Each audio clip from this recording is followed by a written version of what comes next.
آج ہم دار پہ کھینچے گئے جن باتوں پر عین ممکن ہے زمانے کو نصابوں میں ملے، مگر دیکھیں یہ کب ہوتا ہے۔ ابھی تو یہ حق بات آج تک نہ کبھی کہی گئی اور نہ سنی گئی، کیونکہ یہ کہنا بہت مشکل ہے نا، جو سپر پاور ہے ان کے حکمرانوں کے خلاف ہے یہ بات۔ تو بات یہ ہے کہ آپ ان لوگوں کو اگر سزا دے دیں اور آپ انہیں کورٹ میں بٹھا دیں جنگی جرائم کے، تو کیا سزا دے سکتے ہیں میکسیمم؟ تو وہ ان ساروں کے بدلہ ہو جائے گا جو نسل در نسل تباہ ہو گئی لوگ، ان کا بدلہ ہو جائے گا۔ تو پھر ان کا بدلہ کیا ہے؟ جہنم، جہنم، اینڈلیس سزا۔ تو یہی اللہ یہاں فرما رہے ہیں کہ اللہ کی سزا شدید ہے، وہ صحیح بدلے لینے والا۔ اور کافروں کا اصل بدلہ یہی ہے کہ وہ جہنم میں ڈال دیے جائیں گے۔ یہ دل خوش کرنے کی بات نہیں ہے محض، یہ صرف ایک حوصلہ دینے کی بات نہیں، یہ ایک اصول کی بات ہے۔ کیونکہ جو لوگ مذہب پر اعتماد نہیں نہ کرتے اور مذہبی ذہن نہیں ہے تو وہ کہتے ہیں ہاں اے مومنہ دا دل، جو اللہ پہ اعتبار کرے ان کا دل خوش کرنے کی بات ہے کہ ہاں جہنم میں ڈال دیں گے ہم۔ نہیں، صرف دل خوش کرنے کی بات نہیں ہے، اصول کی بات ہے۔ جس بندے نے 1 یا 2 یا 10 بندوں نے بیٹھ کر کروڑوں لوگوں کو مروا دیا، اگر وہ ایک دفعہ مر گئے تو کیا ہوا؟ ہاں جہنم میں وہ مریں گے اور جئیں گے، ہے نا، فوراً نہیں کھال آ جائے گی، پھر مریں گے، پھر جئیں گے، ان کے اینڈ لیس تکلیف ہوگی، تب جا کر حساب پورے ہوں گے۔ تو یہ اصولی سزا ہے۔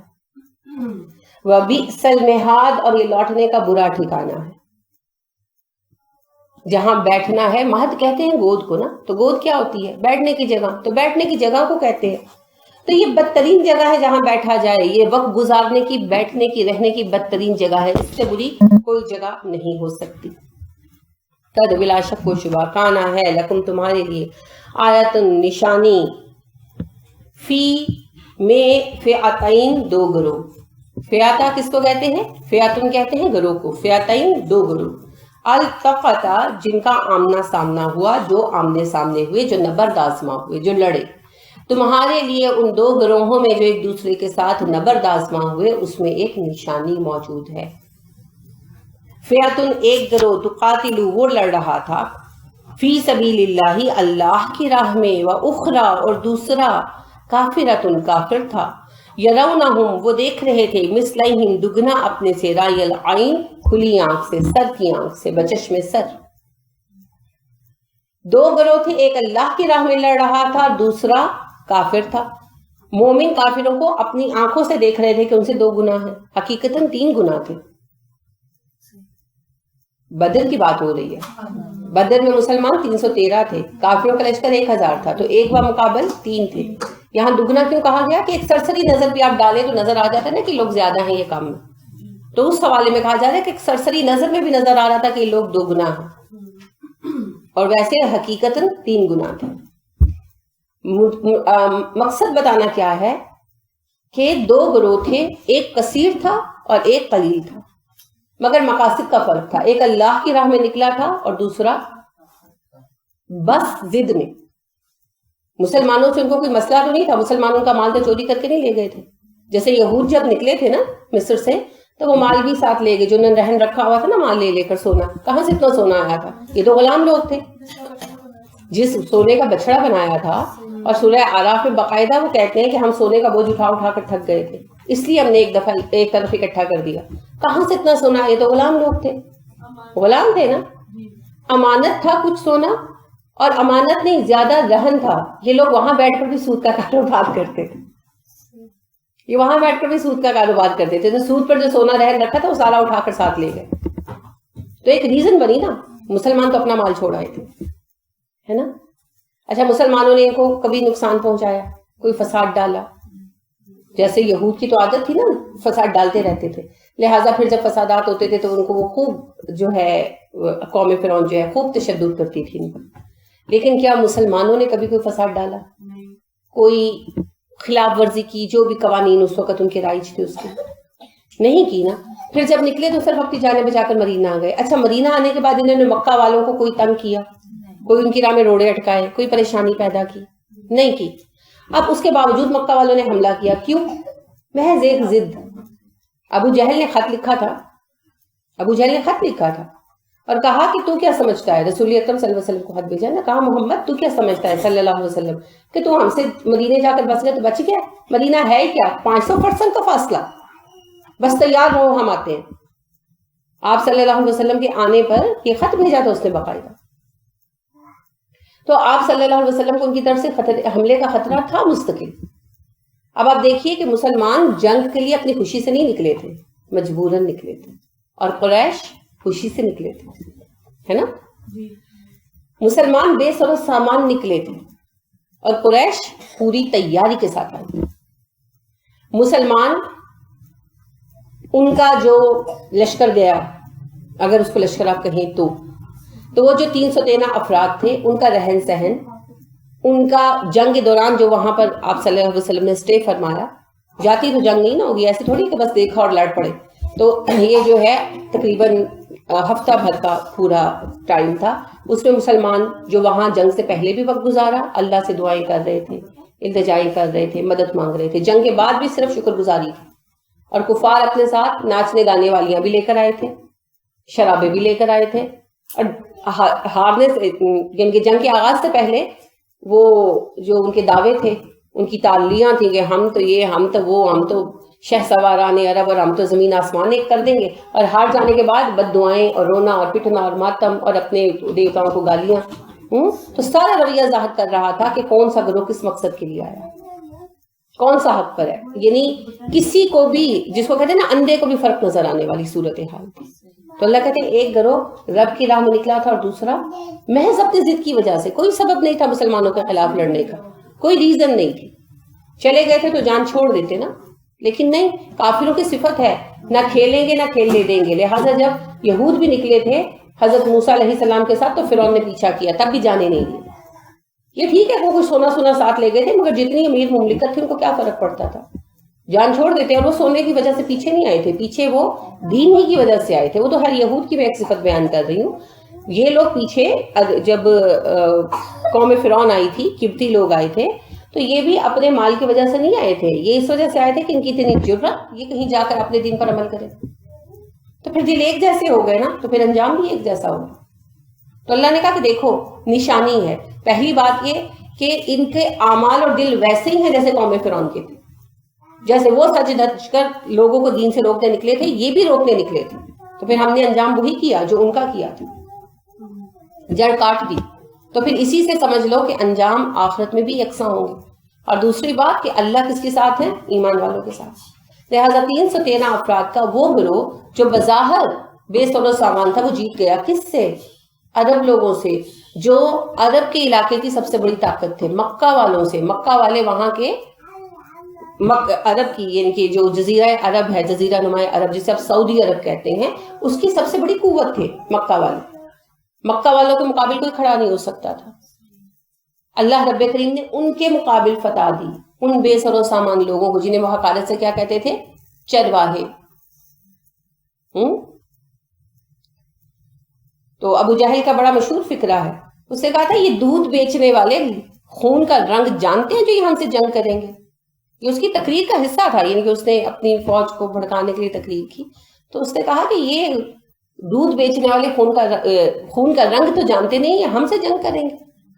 طنز کیا تھا اس نے, کیونکہ بائی پروفیشن آپ کو پتہ ہے نا کاشتکار تھے اور گوالے تھے عرب والے, تو ان کو یہ پسند نہیں کرتے تھے کیونکہ خود تاجر پیش آتے. تو حفیظ جالندری نے اس کو نظم بھی کیا کہ یہ بیچے بکریوں کا دودھ, خون کا رنگ کیا جانے, چلائیں حل یہ کھیتوں میں, یہ فن جنگ کیا جانے. یہ طنز کیا تھا, جو یہ ابو جہل کا فقرہ تھا نا, اسی کو انہوں نے نظم کیا. تو کہنے کا مطلب یہ ہے کہ اللہ نے ان کے ہاتھوں شکست دی. تو یہ نشانی کس بات کی ہے؟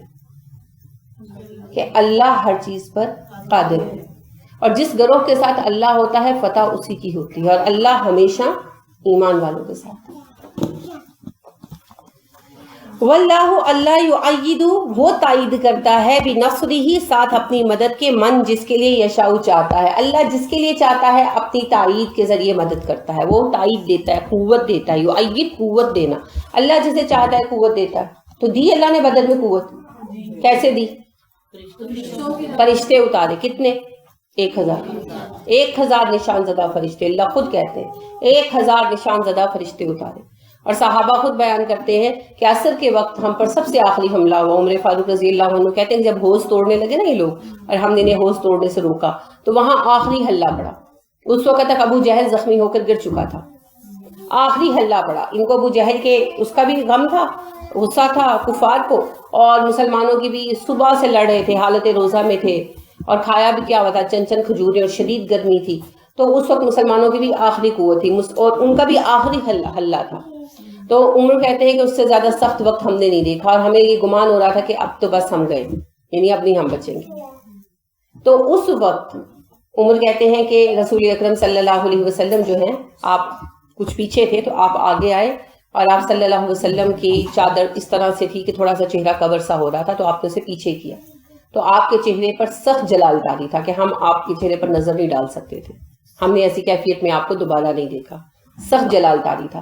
اور آپ صلی اللہ علیہ وسلم نے ایک مٹھی ریت جو ہے وہ پھینکی اور کہا کہ ان کے منہ پھر گئے اور ان کے جو ہے حوصلے ٹوٹ گئے, پاؤں اکھڑ گئے. تو لہٰذا وہ کہتے ہیں کہ وہ ریت جو ہے گرم گرم وہ تقریباً سبھی, ہر ایک کی آنکھوں, تقریباً نہیں سبھی کی آنکھوں میں پہنچی, تو فوری طور پر گھبرا گئے. اور اس کے بعد عمر کہتے ہیں ایسی آواز آئی جیسے تشت میں کوئی چیز گری ہو, دھب سے کر کے.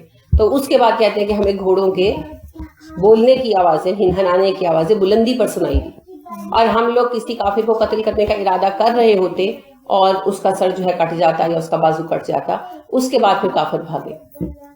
ٹھیک ہے, تو فزیکلی فرشتے آئے تھے اور آتے ہیں جنگوں میں اور آئیں گے.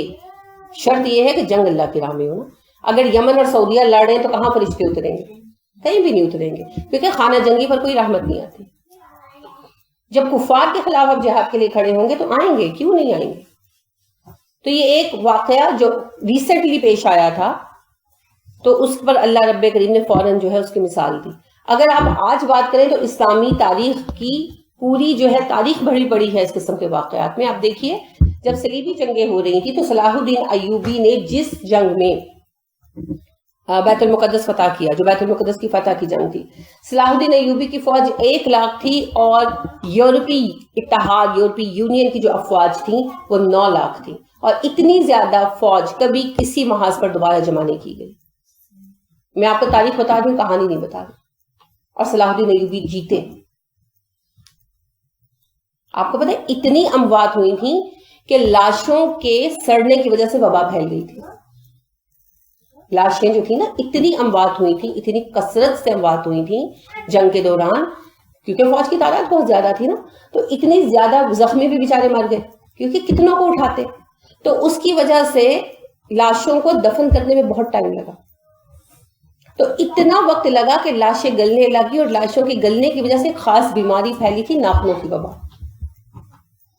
وہ یعنی مردوں سے پھیلی اور انسانوں کو لگ گئی کہ لوگوں کے ناخن جو تھے نا وہ جھڑ جاتے تھے, اور یعنی اس سے وہ ایک خاص قسم کی ڈیزیز تھی کہ ناخن اتر جاتے تھے اور لوگ جو ہے نا بیمار ہو کے مر جاتے تھے. اس پر پھر کافی تحقیق شحقیق اس زمانے میں بھی ہوئی, پھر اللہ نے اس سے نجات دی. بہرحال کہنے کا مطلب یہ ہے کہ اس قدر لاشیں تھی کہ سمیٹنے میں مہینوں لگ گئے, اور رچرڈ دا لائن ہارٹ جو ہے وہ بیمار ہو کر وہاں سے واپس چلا گیا اسی وجہ سے کہ یعنی یہ جو ہے نا یہ وبا پھیلی تھی. اور اسی وبا کے دوران صلاح الدین ایوبی نے اپنے طبیب بھی بھیجے تھے, کیونکہ وہ ٹھنڈے علاقے سے آئے تھے نا, وہ لوگ ان وباؤں سے واقف نہیں تھے. خود صلاح الدین ایوبی بھی بیمار ہوئے. بہرحال کہنے کا مطلب یہ ہے کہ آپ دیکھیں کہ پوری تاریخ بھری پڑی ہے, پوری تاریخ بھری پڑی ہے اسلام کی. جب بھی اللہ کی راہ میں جہاد کیا گیا, اللہ نے قلیل تعداد کو کثیر تعداد پر فتح دی, لیکن یہ شرط ہے کہ جہاد اللہ کی راہ میں. ٹھیک ہے, اِنَّا بلا شک و شبہ فی ذالک, اس میں لعبرۃ نشانی ہے لأولی الابصار, بصیرت والوں کے لیے. بدر کے قصے میں نشانی ہے ان لوگوں کے لیے جو بصیرت رکھتے ہیں, جو غور و فکر کرتے ہیں کہ کیا انجام ہوا کفار کا, اور کیا اللہ رب کریم نے کامیابی دی ایمان والوں کو. لیکن سمجھ تبھی آتی ہے جب بصیرت ہوتی ہے. جب بصیرت نہیں ہوتی تو پھر بندہ کہتے ہیں جس زمانے میں تو ایسے ہی ہوتا ہے نا. تو بصیرت اور بصارت الگ الگ چیزیں ہیں. بصارت تو ہے آنکھ کا دیکھنا, اور بصیرت ہے دل کا روشن ہونا.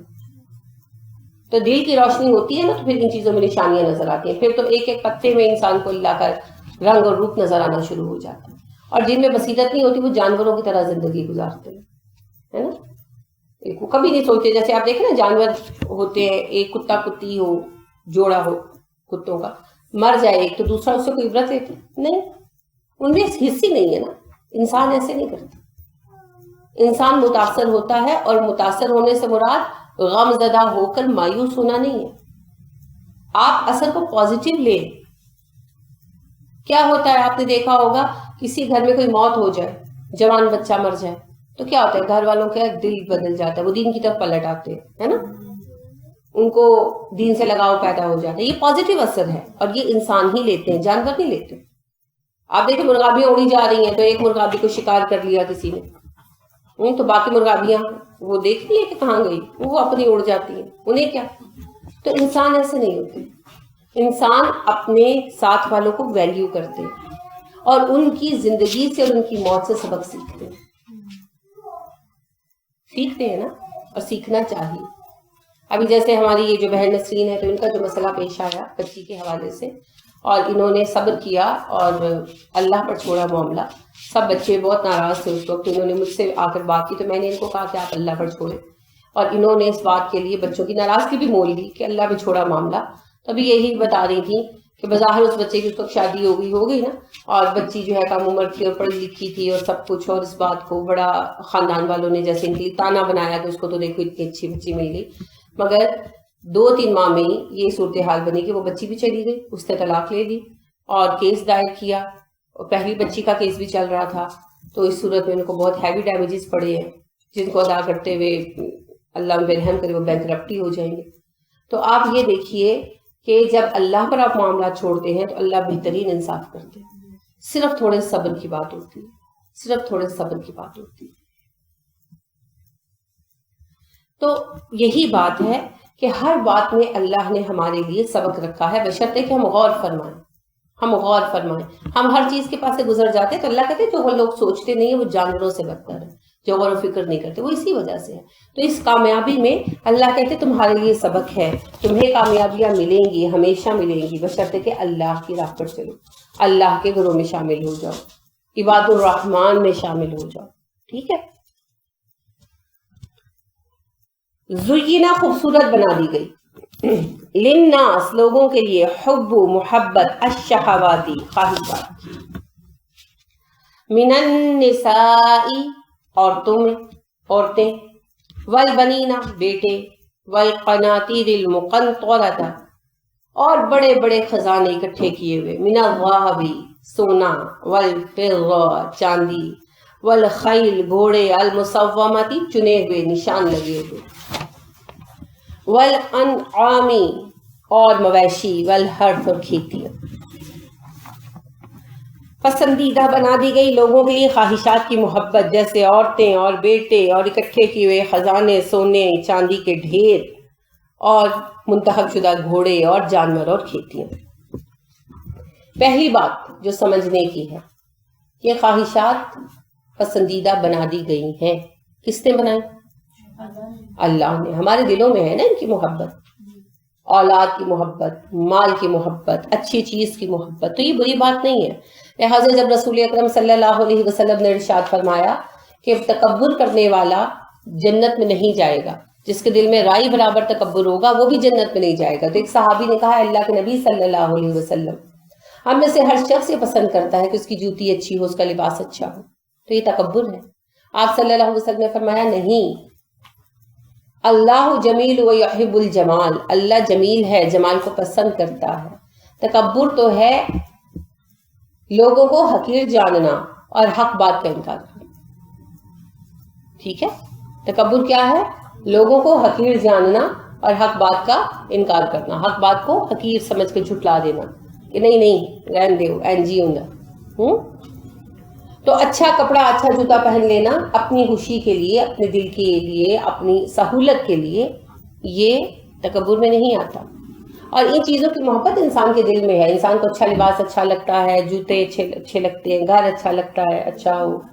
ہاں, یہ جو چیزیں ہیں نا یہ فطرت میں ہے, تو ان کو فطرت سے نکال دینا مطلوب نہیں ہے مطلوب.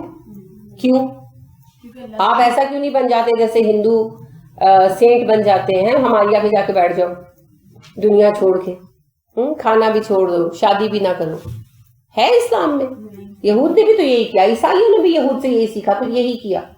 ان کے جو بڑے بڑے سینٹس تھے, آپ ذرا پڑھے, فلاں سینٹ جی 40 سال کا بھی نہائے ہی نہیں, چھوڑ دیا نا میں نے اپنے بدن کے, جی وہ نہیں کرنا, خیال نہیں کرنا. فلاں جو ہیں صاحبہ انہوں نے ساری عمر کنگھی نہیں کی.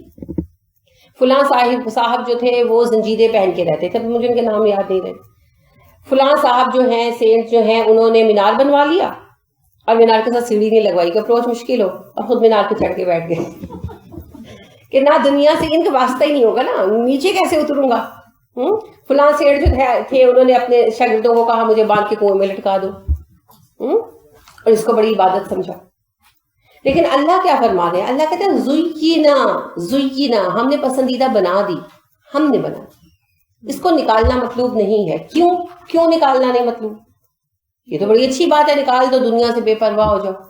کیونکہ ہر مذہب نے یہی غلطی کی نا, ہر مذہب کے پیروکاروں نے اپنے اسلام کو سمجھنے میں غلطی کی. مذہب تو ایک ہی آیا اور پھر انہوں نے عجیب نظریات بنائے. بستر میں کانٹے چبو دینا ببول کے تاکہ لیٹے تو سکون کی نیند نہ آئے. یہ پریکٹیکلی کرتے تھے اپنے آپ کو اس پوزیشن میں. آپ کو یاد ہے ایک سزا ہوا کرتی تھی, ٹیچرز دیا کرتے تھے کرسی بننا, ہے نا, تو اپنے آپ کو اس پوزیشن میں ہینگ کرا لیتے تھے. یعنی اس طرح ہاتھوں میں ہتکڑیاں ڈلوا لیتے تھے اور وہ دیواروں کے ساتھ ٹھوک دی جاتی تھی کہ نہ بیٹھ سکتے تھے نہ کھڑے ہو سکتے تھے. کرسی یہ پوزیشن ہوتی ہے نا, تو بہت ان ایزی ہوتی ہے نا. تو نکمے سے نکمے بچے سبق یاد کر لیتے ہیں, کال ہوتے ہیں نا ایسے. سم ٹائمز ٹیچرز تنگ آ کر ایسی سزائیں دیا کرتے تھے. تو ہماری ایک استاد تھیں, تو وہ 2-3 بچیاں بہت ہی, یعنی وہ بھی انتہا کی ڈیٹ تھی, سبق یاد کر کے نہیں آتی تھی. تو ہماری ایک استانی صاحبہ جو تھی نا, ان کو مرغا بنا کے نا تو ان کے آگے کتاب رکھ دیتی تھی, تو فٹافٹ سبق یاد کر کے سنا دیتی تھی وہ. تو یعنی ان ایزی ہوتا ہے نا انسان, تو وہ اپنے آپ کو اس پوسچر میں بندوا لیا کرتے تھے رات کے وقت. کیوں کہ نیند نہ آئے. کیا یہ چیزیں مطلوب ہیں؟ نہیں. کیوں نہیں ہے؟ کو بھی ساتھ ساتھ لے کے زندگی میں وجہ اسلام میں ہے, اللہ تعالیٰ لاجک. پھر تو دنیا ختم ہو جائے گی. نہیں, پتہ کیا ہے, دنیا کو حاصل کرنا ہے, اس کی محبت پہ نہیں پڑنا. دنیا کس, اچھا اللہ نے انسان کو خلیفہ کس کا بنایا؟ دنیا میں خلیفہ بنایا نا اپنا. اللہ رب العزت نے فرشتوں سے کیا کہا, آپ پڑھ چکے ہیں, وَإِذْ قَالَ رَبُّكَ لِلْمَلَائِكَةِ إِنِّي جَاعِلٌ فِي الْأَرْضِ خلیفہ, زمین میں خلافت دوں گا. تو اگر خلیفہ صاحب دنیا ہی نہیں لیں گے تو پھر کام کیسے چلے گا؟ خلافت کس کی چلائیں گے؟ ٹھیک ہے, تو دنیا میں ہی رہنا ہے, مگر دنیا کے عشق میں مبتلا نہیں ہونا. دنیا کو درست رستے پر کون چلائے گا؟ اللہ کے نظام پر کون چلائے گا؟ مومن چلائے گا. صرف انسان نہیں, مومن چلائے گا. اور اگر مومن کہے مجھے تو دنیا چاہیے نہیں, میں تو جا رہا ہوں ہمالا پہ, تو پھر تو یہی ہوگا جو ہو رہا ہے, یہی انی مچے گی, یہی خرابی پیدا ہوگی.